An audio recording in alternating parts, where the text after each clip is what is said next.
Calipso lo tiene prisionero y dice, si te quedaras conmigo, te haría inmortal. Calipso le había prometido ser inmortal a Ulises, pero hay un momento en que Ulises quiere negar ya la inmortalidad y quiere irse a Ítaca y ver a Penélope, de la que sufre soledad todos los días.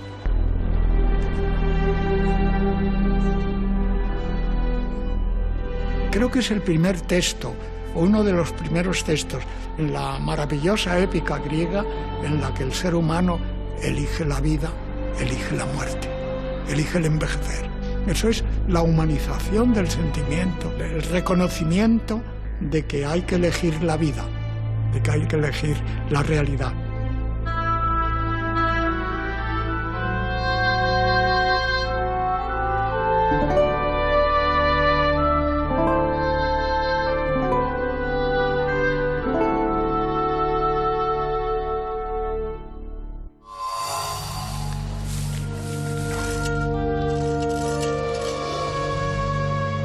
Uno de los descubrimientos admirables de la cultura griega es que todos los seres humanos tienen curiosidad por entender, por saber en qué mundo están, en qué situación se encuentran y sobre todo cuáles son los principios esenciales sobre los que la naturaleza se sustenta.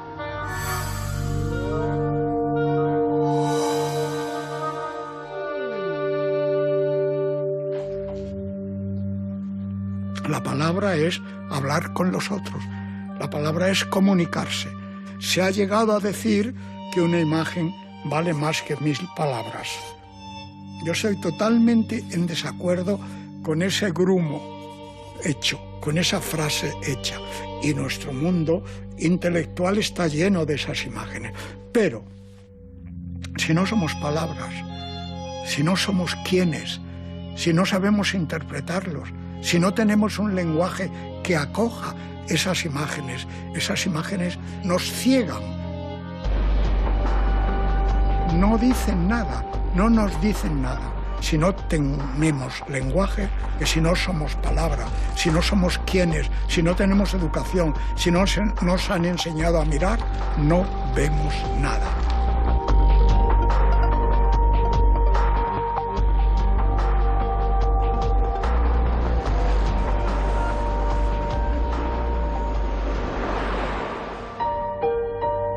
Yo nací en Sevilla, aunque mis padres, digo aunque porque mi padre militar estaba destinado a Sevilla, pero ellos eran de un pueblecito que yo tengo muchísimo cariño, que se llama Salteras y está a pocos kilómetros de Sevilla.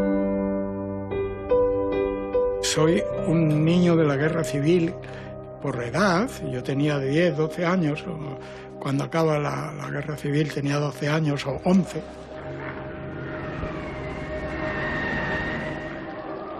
Ese horror de la guerra que yo viví y que me ha hecho defender radicalmente, me ha convertido en pacifista, porque yo he visto con 8 o 9 años aquí en Madrid la experiencia de un bombardeo en la Gran Vía. Nos tuvimos que meter en un portal y tengo muy viva la experiencia de casas destruidas de la Gran Vía, bombardeadas, dañadas y gente muerta por la calle.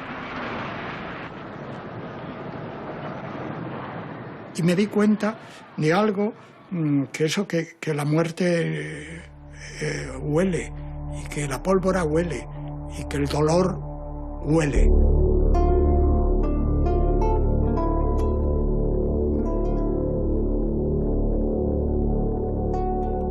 La lectura fue siempre, para mí, una compañía. Y eso se lo debo,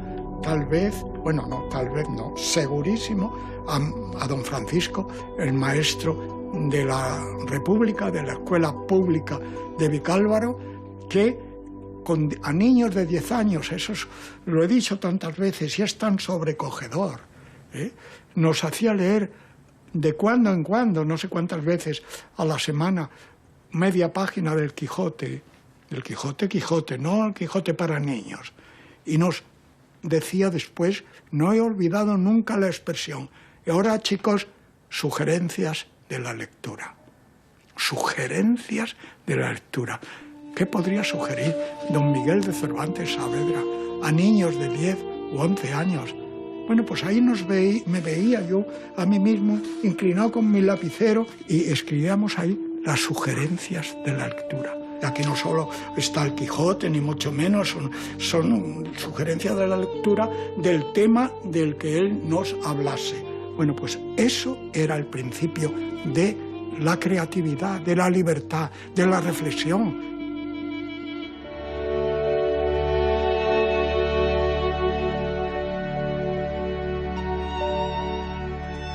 Muchas veces tomé la pluma para escribirle y muchas la dejé, por no saber lo que escribiría, estando una suspenso, con el papel delante, la pluma en la oreja, el codo en el bufete y la mano en la mejilla, pensando lo que diría.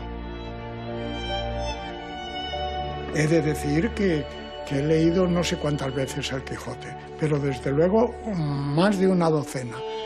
Y es sorprendente que un libro escrito hace varios siglos, que pueda yo leerlo, releerlo, y cada vez que lo releo descubro cosas nuevas, perspectivas nuevas, me hace diálogo, me hace otro diálogo, me hace hacer otro diálogo conmigo mismo y con el Quijote.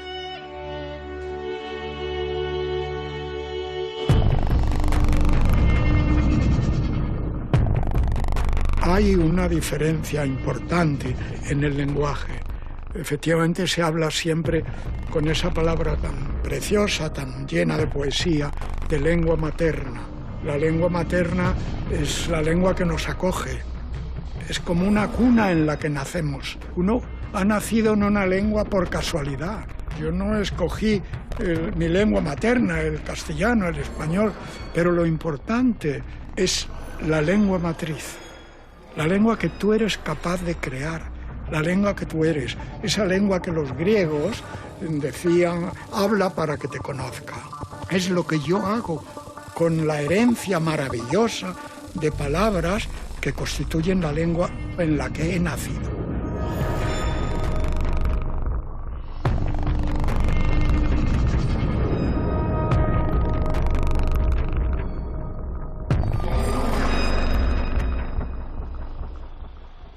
Ese camino entre la lengua materna y la lengua matriz es el camino de la individualidad.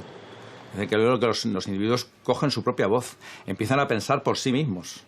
Él siempre habla de la diferencia entre libertad de decir cosas, que la tenemos, podemos decir lo que queramos, y la libertad de pensar. La libertad de pensar ya no es tan sencilla, porque significa ser capaz de pensar después de haber masticado, haber hecho tuyas las palabras que has heredado.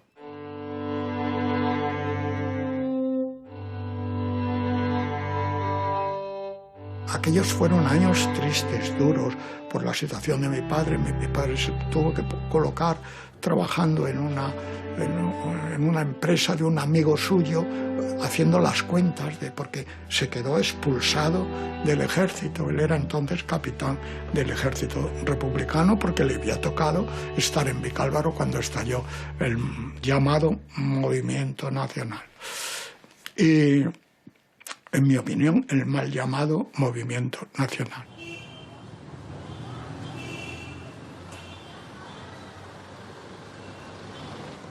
Mis padres, para curarme del hambre de Madrid que se pasaba entonces, terrible, yo he estado en colas de horas para comprar un poco de pan o unos tomates, etc.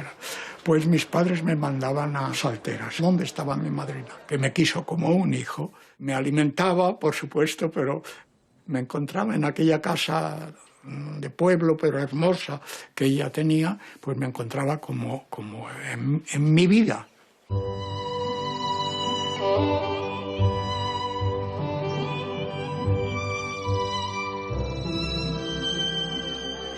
Los seres humanos estamos atravesados al mismo tiempo que por la flecha maravillosa del lenguaje de las palabras, por la flecha de los sentimientos. Pero así como la flecha de las palabras tiene su gramática, la lengua de los sentimientos no tiene gramática.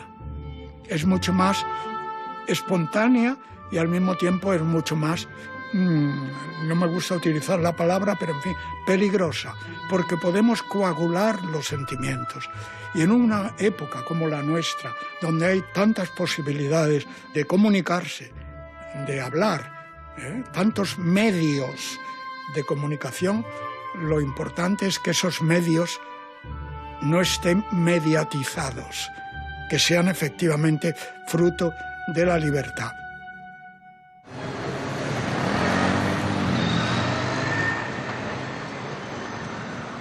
Me gustaba la filosofía, ¿no?, la literatura y me matriculé en Filosofía y Letras.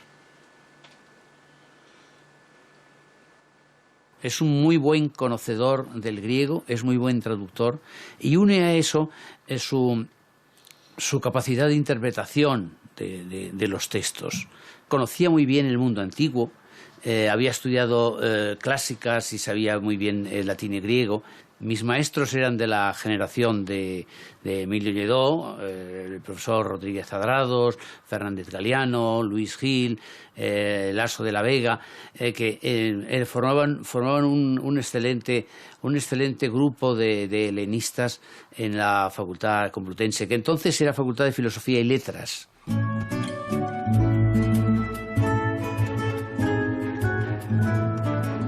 Un contraste con aquella universidad asignaturesca de finales de los 40, un grupo de estudiantes empezamos a reunirnos en un restaurante que se llama Gambrinus. Rafael Sánchez Ferlosio, Eva Forés, Luis Martí Santo, Pepe Valente, Juan Benet, Víctor Sánchez Zavala era ingeniero, y Goitisolo, en fin, unos cuantos, Alfonso Sastre. Era nuestra pequeña universidad, nuestra libertad. Y recuerdo que una vez leíamos a Sartre y hablamos del hombre teórico y lo traducíamos homo theoreticus, homo practicus.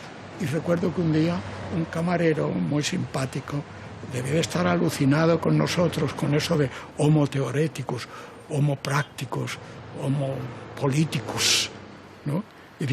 Y nos dijo, con mucho afecto, muy simpáticamente, y yo creo que a vosotros lo que os falta es lomo tierno, ¿no?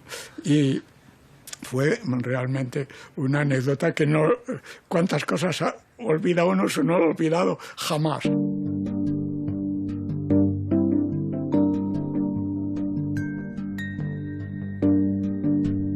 Es curioso que en la República de Platón empiece uno de sus libros con el famoso mito de la caverna, que yo creo que fue la invención del cine, casi. Lo que pasa es que del cine salimos, en principio, después de ver la película, pero en la caverna de Platón solo hay un prisionero que se escapa.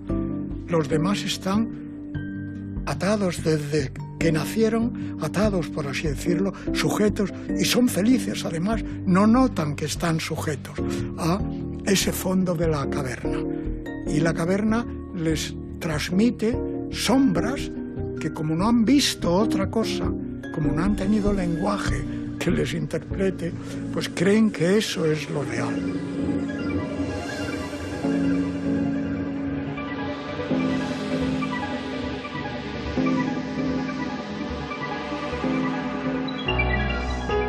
Claro, al acabar la licenciatura y el servicio militar, yo tenía ganas de irme. Tenía ganas realmente hasta físicas, porque para mí Madrid era ya una ciudad muy triste, se pasaba, como se sabe, mucha hambre.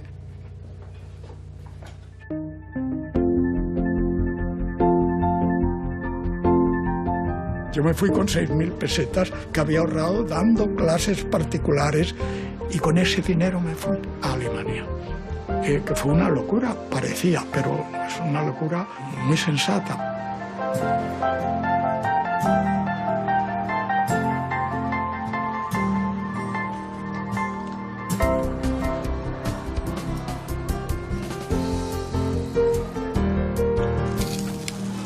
Llegué a Heidelberg sin saber, claro, alemán.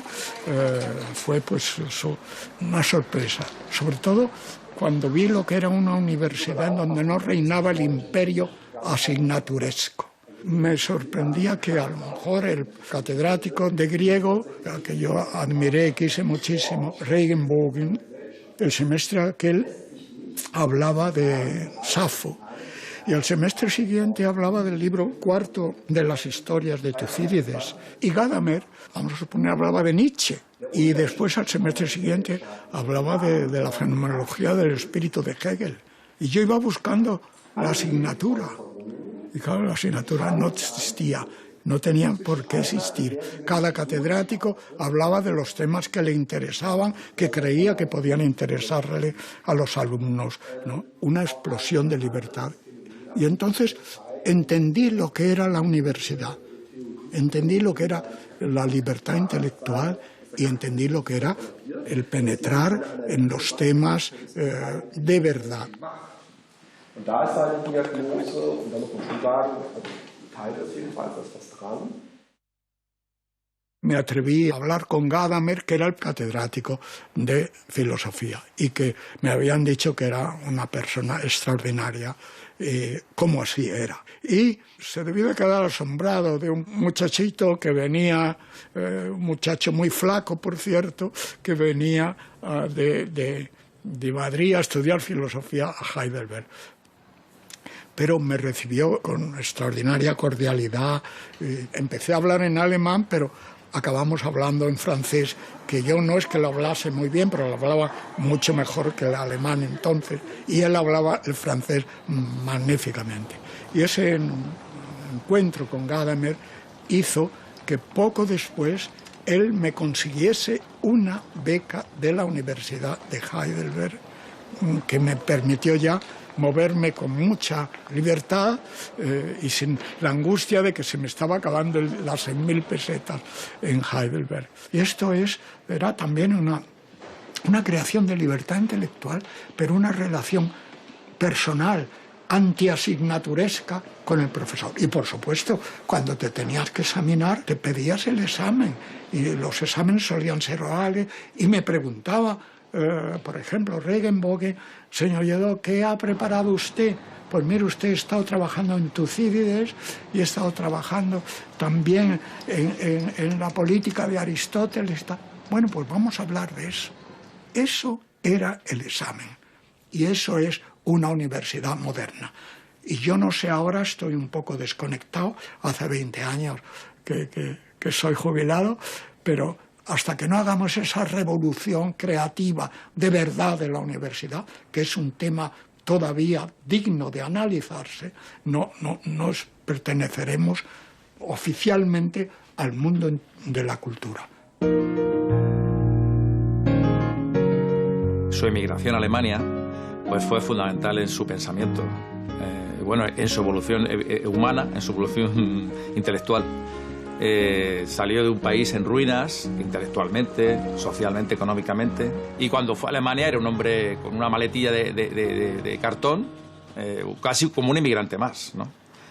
Entonces, en Alemania tuvo la suerte de encontrar acogida, especialmente con la ayuda que le prestó el filósofo Hans Gadamer, y allí pues aunó un poco sus dos pasiones fundamentales: su pasión por la lengua, por el lenguaje, que le había hecho filólogo, y su pasión por el conocimiento y por la filosofía. Entonces en Gadamer encontró la confluencia de esas dos corrientes.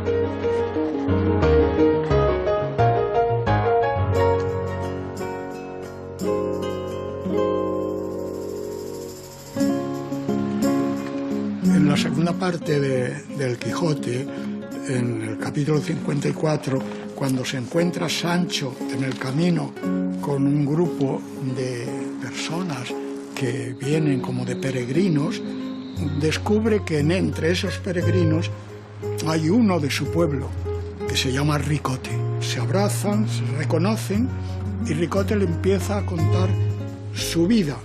Pasé a Italia y llegué a Alemania, y allí me pareció que se podía vivir con más libertad, porque sus habitadores no miran en muchas delicadezas. Cada uno vive como quiere, porque en la mayor parte de ella se vive con libertad de conciencia. A mí me sorprendió siempre este término, libertad de conciencia, que es un término luterano, Gewissensfreiheit. ¿Dónde pudo leer Cervantes dónde pudo aprender este término, que es un término técnico? Por eso es tan importante eso que hoy se habla tanto de la libertad de expresión, ¿no? Pero la libertad de expresión tiene que ir unida esencialmente a una libertad de pensamiento. ¿Para qué nos sirve la libertad de expresión si solo nos expresamos diciendo estupideces? Esa idea del ser humano, el ser está constituido siempre por esa idea de cultura, de educación, de libertad y sobre todo de libertad de pensar, de posibilidad de pensar. Pienso o creo.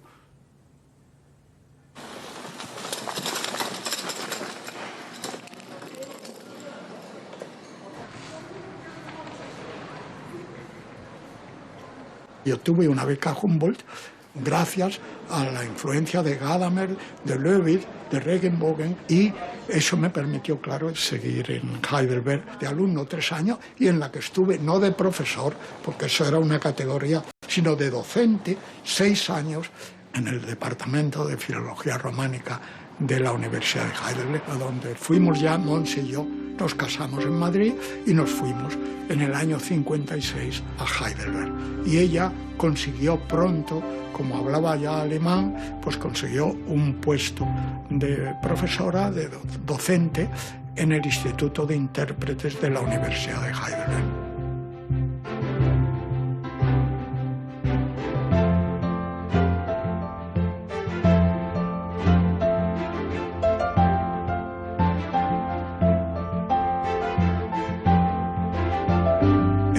Entonces en Heidelberg era difícil encontrar españoles, yo creo que éramos 4 o 5, la mayoría estudiantes. Un día caminando por la Hauptstrasse oí español y no eran ni mis amigos, no era Juan José Carreras, y vi que era un grupo de 8 o 9 muchachos jóvenes. Y claro, oír español me llamó la atención y me acerqué a ellos. Dicen, no, nosotros hemos venido a ver a Heidelberg ahora, pero trabajamos en Mannheim, en una fábrica y tal. Eran todos andaluces. Y siempre me ha llamado la atención cuando se habla de la pereza andaluza. Es un mito que me repugna. Qué perezosos debían de ser aquellos muchachos que cogían su atillo y se venían sin saber el idioma, sin saber nada, sin saber, y lo he dicho muchas veces, ¿no? Y lo repito, muchachos que habían nacido con un no de plomo en la cabeza. Y me recordaba el verso de Lope de Vega: España, madrastra de tus hijos verdaderos. Bueno, me hice amigo de ellos y quedamos en reunirnos en la cafetería Fontanella a darles clase de alemán, que yo ya algo más que ellos sabía, ¿no? Mi gran experiencia fue la experiencia docente en la cafetería Fontanella con aquellos 10 o 12 muchachos españoles, la mayoría, creo que eran todos andaluces, ¿no? Por eso repito, no puedo soportar la frase estúpida, la frase hecha y vacía de la pereza andaluza. Los griegos describían muchas veces los sitios a donde llegaban por lo que comían. Y en la isla de los lotófagos se alimentaban de unas hojas que le daban el olvido, que no sabían dónde estaban. Y por eso los marineros de Ulises comieron del árbol del loto, se hicieron lotófagos, comedores de loto, y olvidaron cuál era su destino. Y por eso ya no querían irse de nuevo, no querían seguir navegando. Se quedaron allí y el destino del olvido se apoderó de ellos y los hizo desaparecer. Un pueblo como el griego, que fue tan deseoso de la palabra, de la comunicación, descubrieron también la tragedia, la condena del olvido, del lethos, de olvidarse de todo.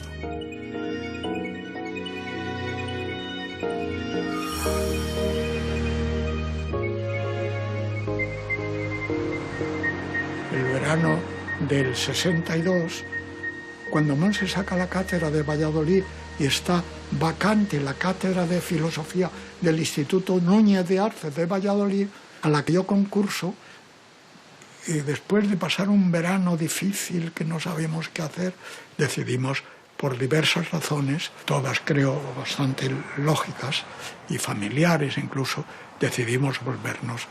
Y he dicho alguna vez en broma, y mis amigos vallisoletanos lo aceptan y se ríen, que cambiar la orilla del Nécar por la del Pisuerga al principio fue un poco duro.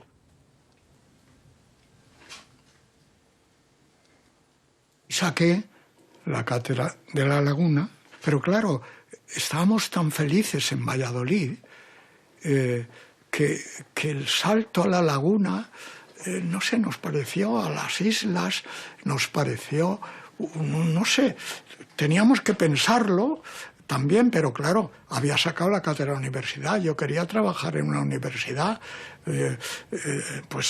y entonces recuerdo que estos problemas se los planteó un día a Miguel Delibes. Sí, Miguel, pero La Laguna está tan lejos. Y Miguel Delibes me dijo algo que no he olvidado tampoco. ¿Lejos de dónde?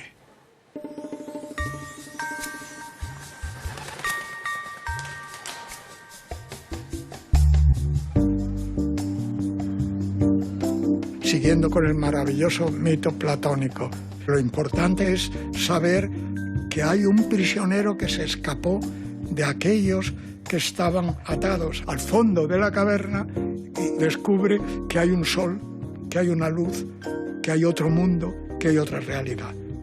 Y entonces ese es el momento quizá más emocionante y más sobrecogedor del mito, que en lugar de recrearse en su felicidad, en la luz del sol, en la luz de la naturaleza, piensa en sus compañeros que han quedado allí.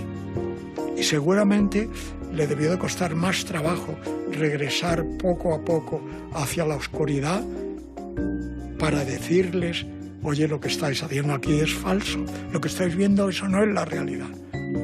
Y lo más terrible del mito, lo más hermosamente terrible del mito de la caverna, es que no le entienden, que no saben, es decir, se ha perdido, está loco, ha perdido el concepto de realidad de la sombra, se ha perdido él.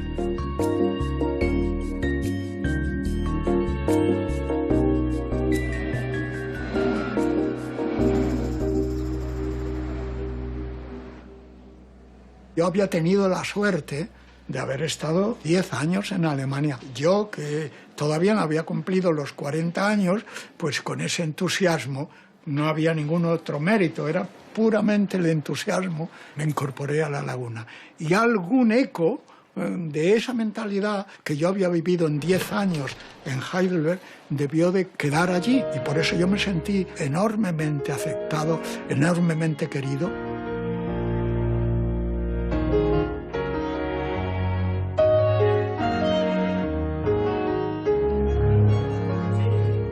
Y aquello fue un cambio revolucionario, ¿no? En los cuartos oscuros en que estábamos, pues se abrieron las ventanas y apareció un paisaje vastísimo que él nos incitaba a explorar. En algún momento yo dije, a él le hizo gracia a medias, que era como el flautista de Amelín, porque tocaba la flauta y íbamos todos como ratitas detrás, ¿no? Yo además venía de un colegio de monjas, con lo cual el contraste fue enorme. Para mí fue como una aparición, vamos. Y Emilio tenía la particularidad de que en sus clases se creaba como una atmósfera y era imposible no atenderlo ni mirar para otro lado. Yo son las clases donde he sentido un silencio participativo mayor en toda mi vida. Estaba siempre levantado, hablaba de pie, era un hombre de pie, como diría Salvador de Madariaga.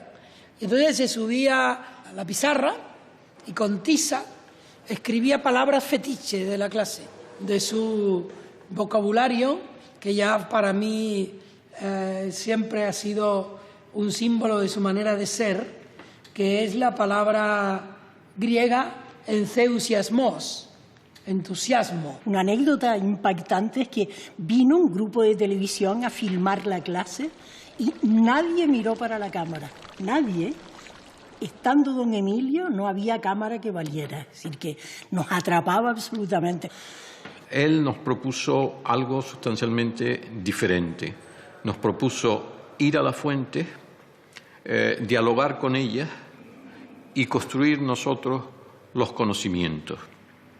Yo recuerdo que poco tiempo después de llegar, él organizó un seminario sobre los fragmentos de Heráclito y trabajamos con esta edición de los fragmentos en donde estaba el texto en griego en las páginas pares y el texto en alemán en las páginas impares. Con esfuerzo, el griego de Heráclito lo pudimos entender. Y con respecto al alemán, él consiguió del Instituto Goethe, que entonces tenía sede en Santa Cruz, consiguió que una profesora alemana nos viniera a impartir clases 3 días en semana por las tardes a la universidad. De hecho, yo nunca supe qué asignatura era. Y él además me reprocha que yo muchas veces, hablando de él, pongo un título que es distinto, ¿no? De modo que ahora renuncio también a decir qué nos enseñaba, porque nos enseñaba de todo. Nos enseñaba a leer, a profundizar en la lectura. Él siempre dice que tenía un maestro, don Francisco, que le ponía como deber en la escuela republicana que comentaran los textos que habían leído. Eso hacía él con nosotros.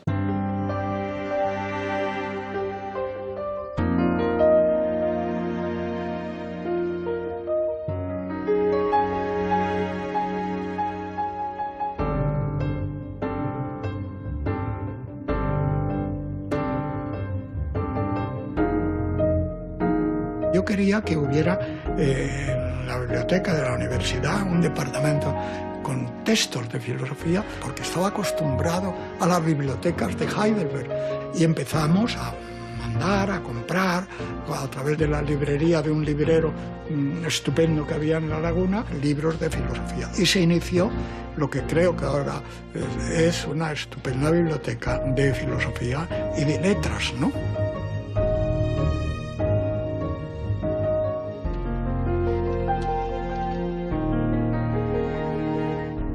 Aristóteles mismo es el que define la voz que habla con los otros, la voz que dialoga, le llama phoné semantique, o sea, un aire. Phoné es esto que yo hago, el emitir aire con la boca, pero ese aire se articula y crea semantique, semainei, indica. Y este señalar cosas, este referirse al mundo, es al principio un reconocimiento de la realidad, de lo que ven los ojos, pero los ojos físicos, los ojos del cuerpo.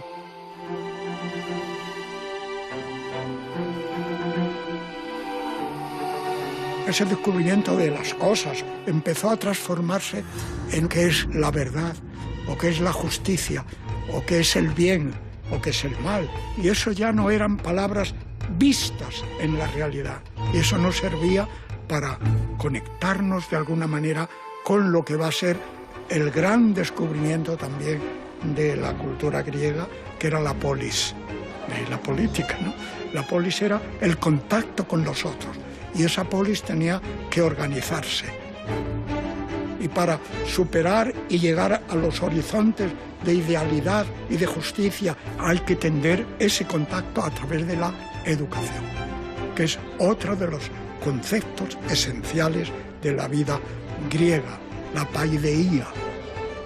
Paideia significa exactamente cultura.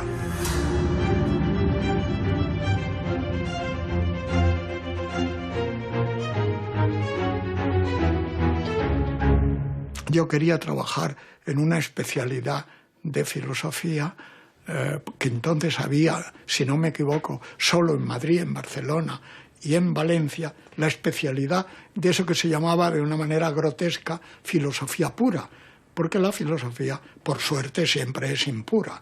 Tiene que ser impura, tiene que estar metida en la realidad.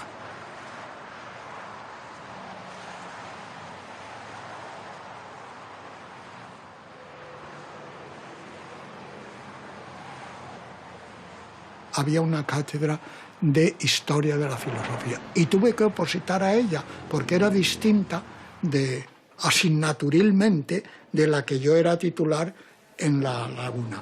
Y oposité y saqué la plaza. Entonces, claro, nos fuimos a Barcelona. Y allí estuvimos 11 años. Y también he de decir que los 11 años en Barcelona fueron para mí extraordinarios. Y me sentí realmente en mi casa. En primero, el catedrático, el viejo catedrático que daba clases de fundamentos de filosofía, nos anunció que cuando llegásemos a la especialidad nos íbamos a encontrar con otra manera totalmente distinta de hacer filosofía. Y nos habló del que entonces era un joven catedrático, Emilio Lledó, recién llegado de La Laguna. Comprobaríamos lo que significa hacer filosofía a partir de los textos. Lledó, que tenía un gran conocimiento de los clásicos, nos aficionaría a leer a los clásicos en sus propios textos. En aquella época Emilio Lledó todavía no había publicado mucho, no tenía una obra considerable, no había tenido tiempo de desarrollarla. Luego la ha desarrollado, y una obra notable. Lo que digo es, esa obra notable estaba in nuce en sus clases.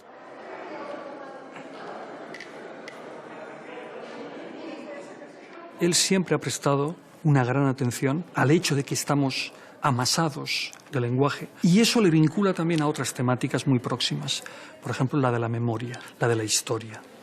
Y a partir de ahí creo que hay toda una preocupación por el hecho de que la filosofía debe cumplir una particular misión. No una misión trascendental, no, una misión cívica que tiene que ver con otro de sus grandes temas y de sus grandes obsesiones, que es la educación.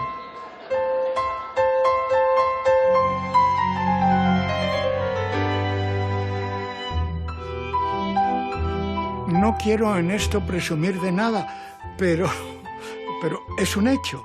O sea, a mí no me ocuparon nunca la cátedra, y ocupaban muchas cátedras los estudiantes.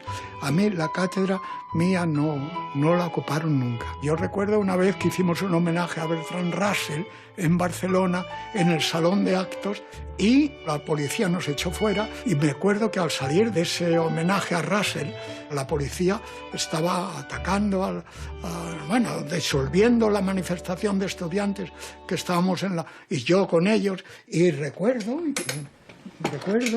que esta bola, esta es una pelota de goma, que dispararon y que me debió de pasar cerca. O sea, que si me da en la cabeza probablemente no estaría ahora haciendo esta entrevista.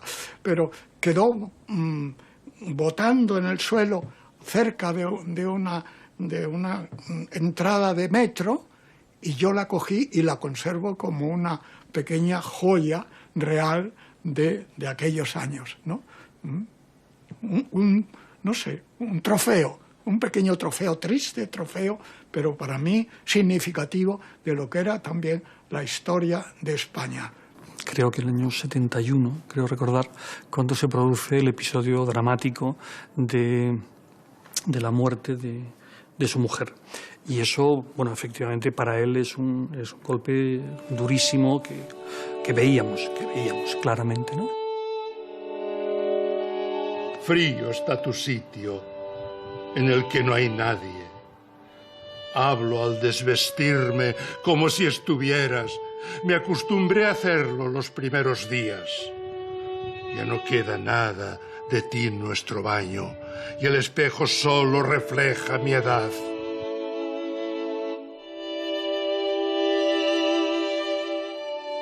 Mi relación con Emilio Lledó empieza ya de mayores los dos, él siempre mayor que yo, naturalmente, el año 95. Empieza en un viaje a Buenos Aires y un día comimos en un conocido restaurante de Buenos Aires, no sé si ahora todavía existe, que es el Edelweiss. Emilio Lledó empezó un relato primero muy digamos, neutro, paisajístico casi, pero el relato se fue enseguida directo a la herida. Todos tenemos alguna herida en nuestra vida que define esta vida. La muerte llega, se lleva a su mujer y queda un hombre absolutamente abatido con 3 niños y siguiendo la vida.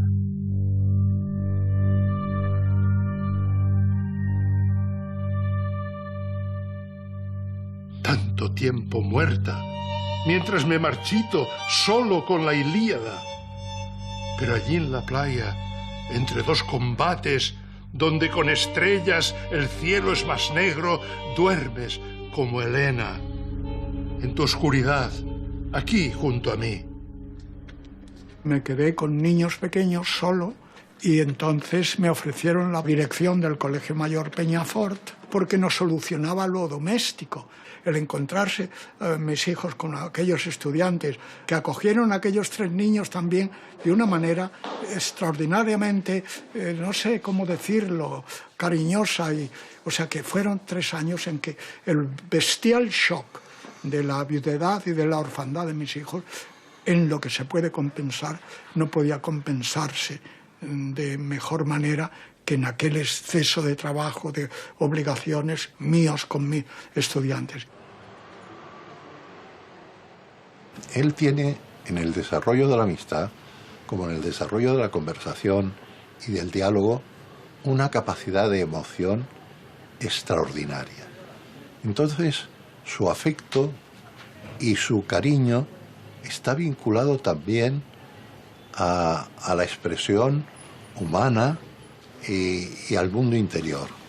Ha tenido siempre una relación luminosa, ¿no? De encaje, de diálogo, de encuentro. La filía es una estructura esencial de los seres humanos. Filoi, los amigos eran en principio la familia, los que tenían la misma sangre. Y eso a lo largo de la cultura griega, de los siglos V, VI antes de Cristo, se democratiza.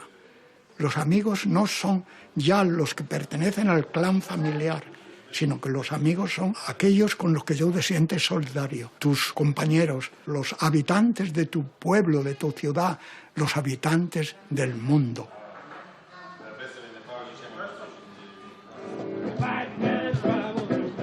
La filantropía era una idea universal, era una idea que rompía, a pesar de todos los problemas que pudiera haber con la estructura de la sociedad griega del siglo IV o V antes de Cristo, pero esa tendencia a la solidaridad universal está latiendo de alguna forma en la lengua griega. Tanto es así que era también el lenguaje lo que permitía esa solidaridad, lo que permitía esa amistad, lo que permitía esa unión.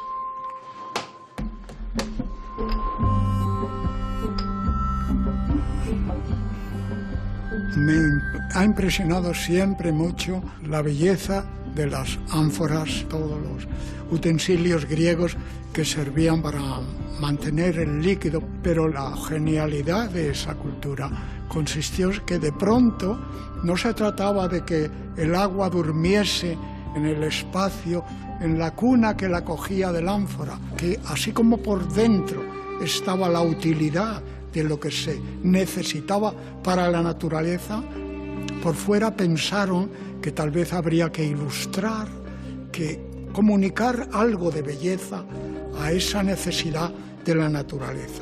El beber agua era al mismo tiempo beberla en esas ánforas donde el arte, la genialidad de los dibujantes, de los pintores, por así decirlo, griegos, fue creando una idea de consuelo para los ojos, igual que había habido un consuelo para la naturaleza, un consuelo para la vista que provocase el asombro, que provocase la belleza.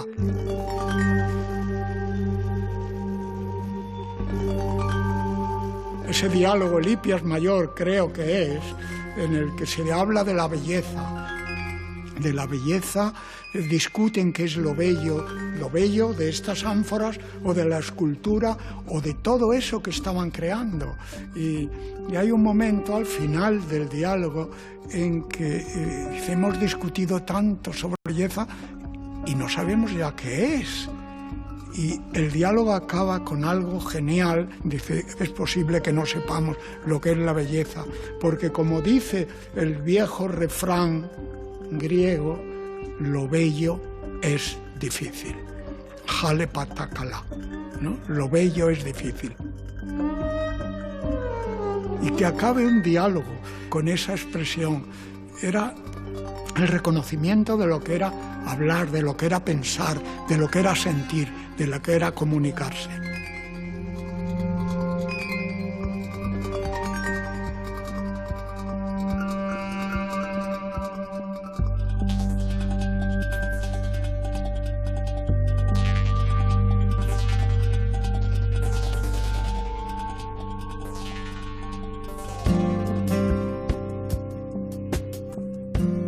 Instituto de Estudios Avanzados de Berlín, que va a ser el primer español que es invitado allí. Fue para mí, claro, el Wissenschaftskolleg de Berlín fue algo maravilloso. Para mi experiencia intelectual tenía unos cuantos profesores alemanes y lo demás éramos todos extranjeros, o sea, y de distintas materias. Y allí conocí a Luigi Nono, el gran músico italiano, y a otros muchos profesores. Éramos 30 y tantos miembros del Instituto de Estudios Avanzados y estábamos allí un año.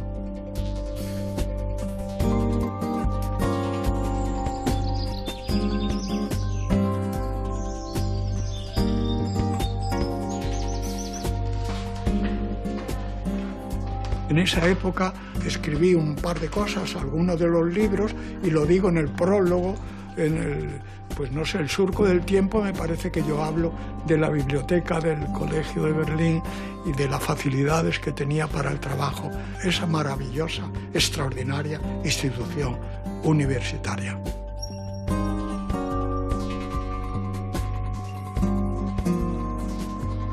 Como yo quería quedarme en Berlín algo más tiempo, pude conseguir que me dieran una beca especial de la Freie Universität a través de informes de algunos profesores de filosofía, y pude quedarme del 88 al 93 en Berlín.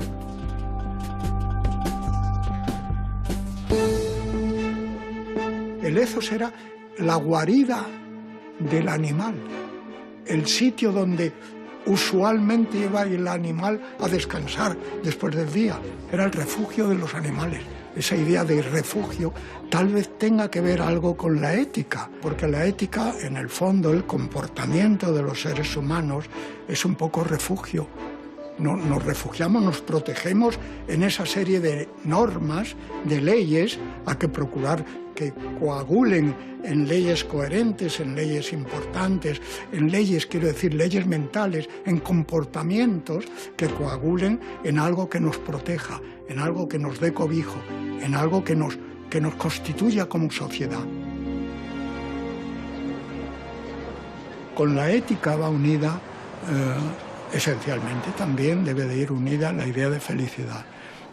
Y eudaimonía es una palabra griega también, un descubrimiento intelectual de los griegos. Eudaimonía significaba el que tenía más. El tener fue un elemento esencial de la felicidad, porque en un mundo de hambre, de miseria, lo primero que tenías era consolar esa hambre, esa miseria. Pero hay un momento en que descubren que no basta con tener, sino que hay que ser. Y para ser feliz no basta ya solo el consuelo del cuerpo, el alimentar el cuerpo, sino ser alguien, ser humano, ser justo, ser verdadero, no mentir. Y entonces esa felicidad ya es una felicidad compartida, es eudaimonía. Ya no es un daimon, un diosecillo que te proporciona el trigo, el agua, el vino, sino que era un eudaimon. Era un daimon eu, de bien. Y en ese bien entraba ya una parte esencial de la comunicación con los otros seres y de la felicidad compartida. Tú no puedes ser feliz en un mundo en donde, por desgracia, la infelicidad te circunda. Y hay que luchar, y ese ideal no se puede perder nunca, en ningún momento de la cultura. No podemos perder el ideal de la justicia y del bien, porque la utopía no es lo que no existe.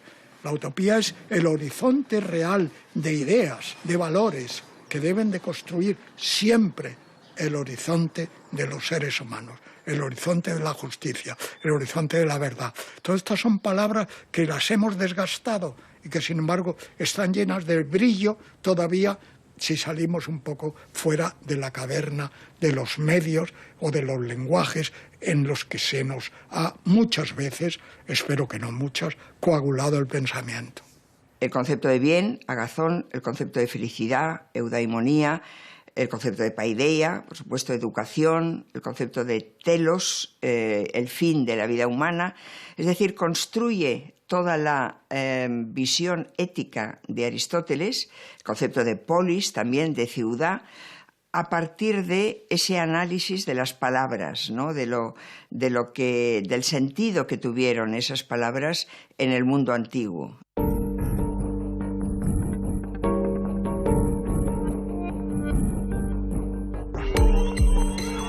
Pude ver la experiencia de la caída del muro, porque yo estuve en la zona occidental antes de la caída del muro, había visto ese mordisco enorme que daba a través de Berlín el muro, y después de la caída del muro también pude vivirla y sentirla. Uno de los recuerdos que tengo de mi época de Berlín, poco antes de la caída del muro, es lo del puente de Schwienemünde.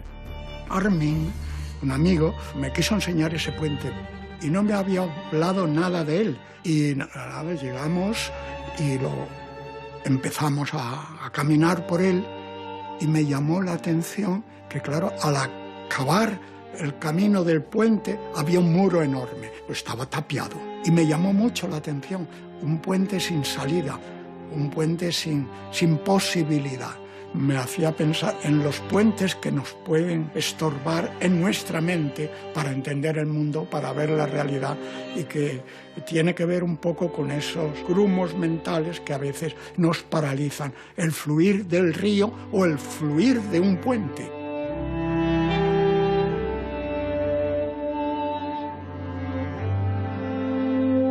Era un puente sin posibilidad, sin salida.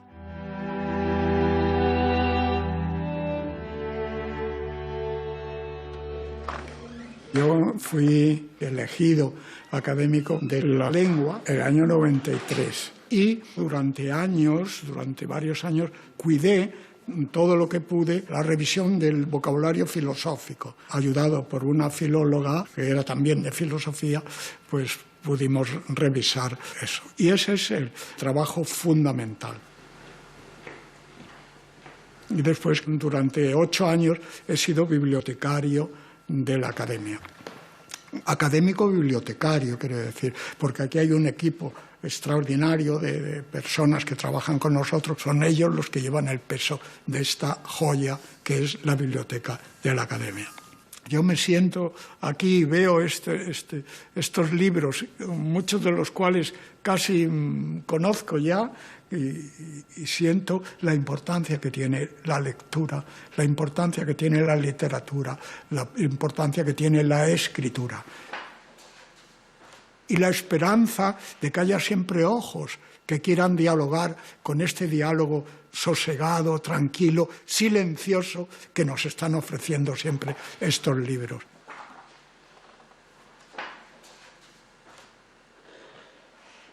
Emilio Lledó siempre ha sido un pensador de línea clara, es decir, que se puede ser profundo y claro a la vez. El interés por la educación, que no es habitual en los filósofos, yo siempre lo he dicho, tanto a Emilio como a mí nos viene por la importancia que ha tenido para nosotros la filosofía griega. El pensamiento griego y sobre todo el pensamiento práctico, lo que luego se llamó filosofía práctica, la ética, la política, está muy vinculado a la paideia. El periodista le había preguntado, ¿qué espera usted para las elecciones de mañana? Y él no dijo que gane esta fuerza política o que gane la otra. Dijo una cosa muy simple, que, insisto, el periodista con acierto destacó. Dijo, ojalá mañana vuelva la decencia. Es que Emilio es una buena persona, tanto da que hable de Epicuro como que hable de su estancia en Alemania. Es igual. O que hable de su soledad cuando murió su mujer. Siempre esa bondad está reflejada en él. Él no era un filósofo de codos, sino de palabras. No era un filósofo de estudiar, ni mandarnos a estudiar. Él quería que conversáramos con la historia de la filosofía. Fíjate que al salir de clase del día que nos explicó a Hegel, fui a la librería y me compré la Fenomenología del Espíritu con 19 años. Y me la leí. No entendí nada, pero me la leí.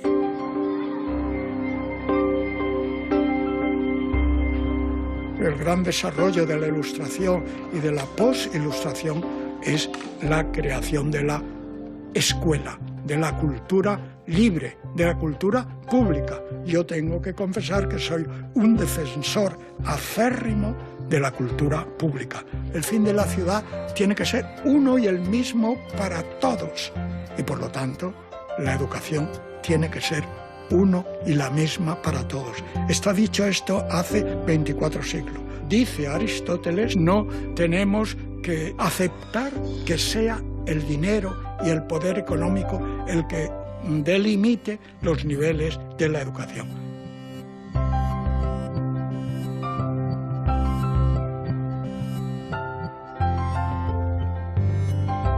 Si volviera a nacer, me haría profesor. No sé si profesor universitario, me gustaría ser maestro de escuela. Y lo he dicho, y lo he escrito, creo. Me gustaría enseñar a los niños a mirar una manzana y una naranja y ver cómo son los gajos de una naranja y que no empiecen a movilizarse, a inmovilizarse con los móviles, ¿no? Que veamos el mundo, la naturaleza, la vida, lo que nos rodea, la luz, los árboles, las hojas que caen y que nacen de nuevo. Y por eso digo que me habría gustado ser maestro de escuela para imitar a don Francisco, el que nos enseñaba en una clase de esos niños de 10 años, como recuerdo tantas veces, a leernos el Quijote y hacer sugerencias de la lectura.